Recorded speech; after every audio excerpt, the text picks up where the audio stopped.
finally, the voice of the Biafran, the cry of the Igbos, it has reached to the ear of God.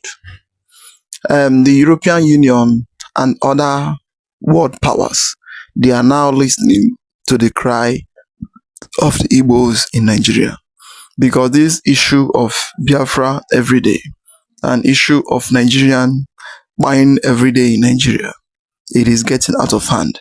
And then this issue is what makes Donald Trump stand firm for the Christians in Nigeria and say that he must defend the Christian in Nigeria. Now, the European Union man, he has called on US government and other international body to support the release of Mazi Nnamdi Kanu and also the freedom of Biafra. In this video, you are going to hear everything directly from him by yourself.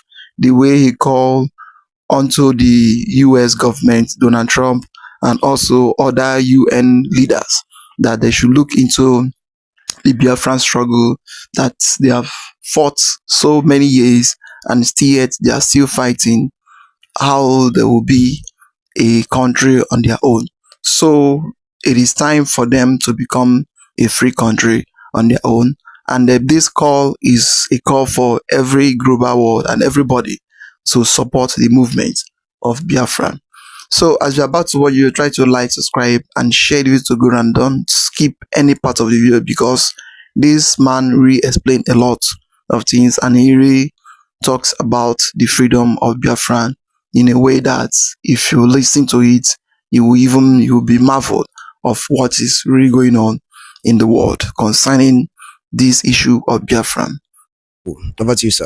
American President, dear European Union, this is Günther Fellinger-Jahn speaking. I'm calling here from Vienna to recognize the Republic of Biafra. Biafra in ex-Nigeria, Nigeria, to my regret, and this is a non-working state, and they have committed genocide in 1967 to 1970 against the Christians of Biafra and the people of Biafra, and now they are all well, since the last 15 years, living in a terrible conditions. They are often led for some jihadists to kill them, and there is atrocities about atrocities. And it's much better for the people of Nigeria if Biafra becomes their own state, and they can sort out then inside Nigeria the other issues, or maybe there will be other regions which are better off in this non-working state of Nigeria. So ex-Nigeria must start with Biafra, and the international community, contrary to the 1960s and 70s, must support the independence of Biafra Republic. In the 1967-90, that tragic years, the West was at its weakest. There was the Vietnam War, and tragically Nixon, who was positive for the people of Biafra, but he did very little, and I want to apologize for his failures, and I want to especially criticize and also apologize for the Imperial UK and French governments who were actually supporting, due to all interests, Nigerian centralists' crackdown on the poor people of Biafra. And we, as Christians, as Europeans, should absolutely stand with Biafra and support them, and that's why I call on President Trump and on the European leaders, Ursula von der Leyen, please, I beg you, I pray, recognize the Republic of Biafra. It's no need for military intervention or these things. Just do the political steps of recognition of these poor people to have their own state, to live in security, and of course then recognition goes with the ability to be recognized and also to defend yourself. It's much better than having a military intervention in Nigeria, having the Biafra Republic equipped and armed to be able to defend yourself against the potential invasion from the Nigerian centralist forces of that failed state. And so here the defense comes with the recognition, and that's exactly how we should do. Biafra Republic, please my friends, I beg you, recognize it and build a strong, viable state, part of the free world. And that's what I call the Fellinger doctrine and also the Fellinger economics. Build a decent state, part of the free world, no BRICS, but OECD, no kind of alignment with genocidal Russia, but alignment with America, with the European Union, with the free world. And we will have a free trade agreement, open economics, of course the flat tax, I like very much, and the currency, which Nigeria never did, to join the Euro-Pact area. This is the best policy for West Africa, and Biafra will be a proud member of the Euro-Pact area, and this will be delivering much more prosperity in the future, and we will trade and we will work together. Again, the purpose of this event is to try to make sure that the Congress of the United States, the administration of this country, our friends and allies around the world, and not least, of course, people of goodwill in this country and elsewhere, are on notice that Nigeria is at risk of disastrous collapse. That the forces that we've just been talking about are in the process of taking down a country that is the most populous in Africa, with horrific implications, not just for the immediate vicinity, the Lake Chad region as it's known, but for that continent and almost certainly others beyond. Congressman Wolf mentioned Bona, talking about a catastrophe that would make what has happened to Europe in the past few years, as a relatively small number of people migrated there with unbelievably chaotic consequences, look like a day at the beach by comparison. We're on notice, and the question is, do we have to wait until this horror is upon us before something is done about it? Or do we take steps now to try to prevent that?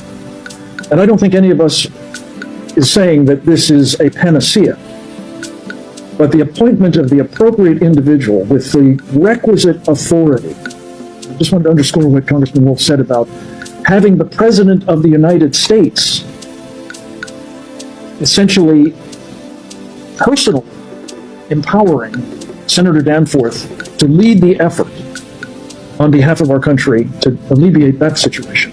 That has to be done again, and it has to be an empowering of a person with the stature and the capabilities needed to do two really vital things. One is to pull together the government agencies that have responsibility for pieces of a problem like Nigeria. The Defense Department, as well as, of course, the State Department, USAID, the UN mission of the United States, the National Security Council, and others, to come together with a common, appropriate, and much needed policy approach. And then secondly, at least as importantly, to be able authoritatively to represent what that approach is to the government of Nigeria. So they know who they're dealing with. They know that this is, in fact, the policy, and they can't go, looking for people who will provide some sort of alternative that might not require as much of them. So it's those two vitally important things that have to be done. And on behalf of, again, the Save the Persecuted Christians Coalition and team, I just want to say I think this is a moment of truth, a moment when we will find a difference being made by an administration that is about making a difference on behalf of religious freedom and those who are being denied it around the world. And let me just take a moment to say, as bad as this situation is, it is just one of the areas in the world in which particularly Christians are suffering. By some estimates, it's as small a number as 215 million Christians being brutally persecuted. By others, it's as high as 500,000. Excuse me, 500 million. This is on our watch. It is unconscionable. It must be challenged, contested, and if possible, stopped. And that's what this coalition is about. And I pray that we will be able, with the help of people like Congressman Estes and Congressman Wolf and the Archbishop and our coalition and countless others, to see this problem sorted by the appointment at the earliest possible moment, preferably by the end of this year, because these elections are approaching, of an individual with the requisite authority of the President of the United States and the assignment of making both the U.S. government policy coherent and clear and effective, and communicating that, again, authoritatively to the government of Nigeria, who in the end is ultimately responsible.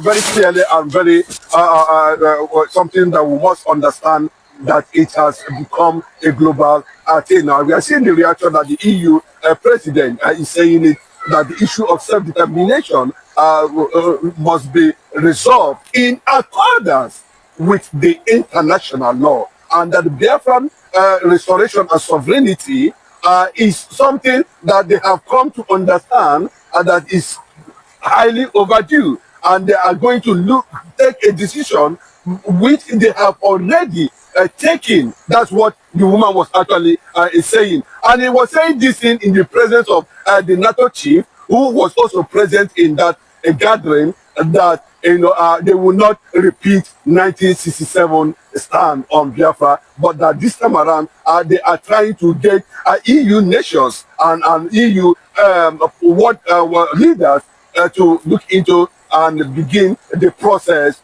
of recognition of Biafra as a sovereign nation. But currently now, the EU has agreed that Nigeria should be split, and that Biafra sovereignty should be something that has actually followed non-violent approach according to United Nations Charter, and they have come to a point that they have to recognize Biafra as a nation. Just like what Gontajan was saying always on social media, that he has taken up the case to the global community, to the global world, to the EU. And right from time, the EU has always taken a certain resolved resolution on the Biafran agitation, and has continued to question the rationale of Nigerian stand on international law that guides self-determination.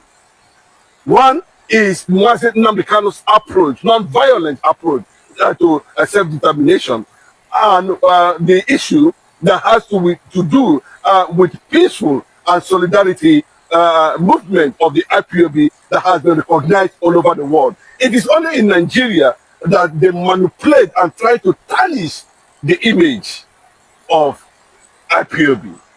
But outside Nigeria, IPOB is being celebrated as one of the largest, most peaceful self-determination movements. And that is what the EU president recently made it very clearly, that they are working out a lot of things in that regard with the United States government, with the British government, and then of course, let me use this opportunity to also alert you, by May next year, the United States and United Kingdom will peacefully, sign a different charter that will lead to territorial recognition of Biafra as a sovereign nation outside Nigeria completely. This is another breaking news, which we must understand that, of course, a lot of things are being working on. It's not about Nnamdi Kanu. Like Nnamdi Kanu will always say that it will take 250 years for you to be able to break the ranks and the hierarchy and the secret of IPOB. IPOB is a formidable, IPOB leadership is a formidable team, that understand what it means by command and control. So if you look at what this, yes, another area, people who are still trying to come into the limelight, people who are carrying this assignment all over the world, are IPOB members, So if they are terrorists, I don't think that the world will be welcoming them. You can see what the EU president is saying. Currently now that they already planned that within their context of agreement and commission and committee and resolutions are agreed on every meeting that was centered on the international resolve on Nigeria and Biafra and the fight for self-determination, that Biafra has already been granted and Nigeria automatically, has been disintegrated, and what they are waiting is the global recognition of Biafra and other modalities that would be worked out in terms of territorial integrity, and other factors that will interest that will come in later. So you can see what is actually playing on. But Nigerian government pretends over some of these, success that have been recorded as a result of the world coming together to show solidarity. You can see what is happening in the United States of America. The UK is even automatically silent and have been able currently now to disengage themselves from their from the northern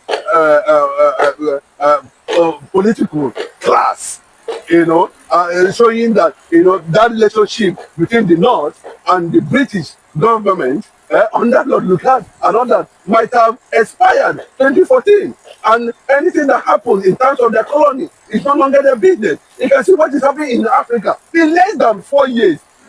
Over 10 African countries has been overrun by military governments. Democracy has continually collapsed, is collapsing in Africa. They fear that most of these military leaders, coup leaders, most of them are Muslims. And the threat is that, Africa can be recolonized again under Islamic governments. And the world is looking at, that this development might bring a total instability within Africa. And there's need for powerful nations like Biafra that should be given, support so that they'll be able to stand, and be able to create an atmosphere where other African countries of faith can always run in for refuge and live a better life. So those options are already on the table of EU and Asian powerful political class and leaders who have continuously deliberated on that. And remember, too, according to history, the Igbos are the sixth richest tribe in Africa and fourth most traveled tribe in Africa, in the world. Sixth richest tribe in the world. Fourth most traveled tribe in the world. So you can understand how this thing has continued to generate, diplomatic support, advancing interests and others. So when you see this kind of thing, you can see what's happening in the United States of America, that anytime, any day, United States government lands in Nigeria as a result of military intervention, and if there's going to be an uprising and the American lives and soldiers are being put into under northern Fulani jihadist attack, they will be left with no option than to disintegrate in Nigeria. And the NATO chief has, on the other side too, been pushing through relevant organizations and bodies and agencies of the government and the United Nations to have and look into the issue that backs self-determination about Biafra in Nigeria. So it's actually gathering global attention and global. So it will not be a surprise to anybody at any time that something like this can come up and people will not say, okay, we are not even aware that this kind of a thing has been going on underground. That is it. That is it, my brother. You have said it all. And the kudos to the man from Diana. He have spoken so well to Donald Trump for them to listen to the cry of Biafra. And for the EU, European Union, and the UN, they need to look into what is really happening in Nigeria. Not only the issue of empowering of Christians, not only the issue of terrorism, not and only the issue of Fulani herdsmen. There's a lot happening. A group of people where you don't accept them in your country, why not allow them to be as a free nation the way they want to be? It is not by force to remain in a place where you don't want to remain, and it is not by force to be in a place that did not accept you. And this issue of Biafra every day, if the government will listen to the global world and to the international body and to what is happening right now, the best way it is for them to divide this country for peace to reign, because no matter how many years this country lasts, I don't see any peace and I don't see any progress in it. No matter how long, how many years this country lasts. So the best solution, it is to allow people to go and develop their zone. It is to allow people to be on their own and to develop themselves. Because bringing people together the way the British brought everybody in a fraudulent way, it is not the best. And because of Nigeria is being built in the fraudulent foundation, that is why everything about Nigeria, it is fraud. So this issue of forcing people to remain as one entity, as one country, it is not the solution. Rather, it is a more problem, because the more we stay, the more problem we give to the world. So I would like to hear your comments down below. Like, subscribe, and make sure you share the video to go around. Let others see things going on in Biafra land. And thank you for watching.